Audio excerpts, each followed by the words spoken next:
In today's video, I'm going to teach you how to hide or revoke the edit access from the fields. By the end, you'll know exactly how to control who can see a field and who can edit it in Salesforce using field-level security. We'll use the contact object and the birthdate field as a simple example, but the same approach works for any object and field you manage. Start by signing in to your Salesforce account. From the home screen, open the Setup area.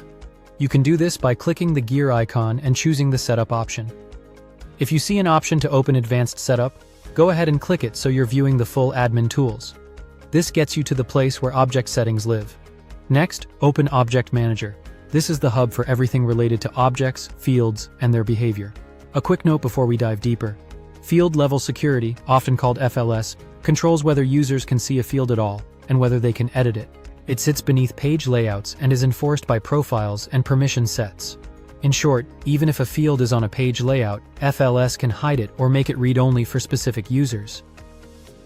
Inside Object Manager, choose the contact object for this example. Then go to Fields and Relationships.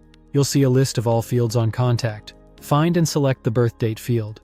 Opening the field brings up its details and options. Look for the Set Field Level Security action and click it. This is where the real control happens. You'll see a list of profiles with checkboxes for visible and read-only. Here's how it works.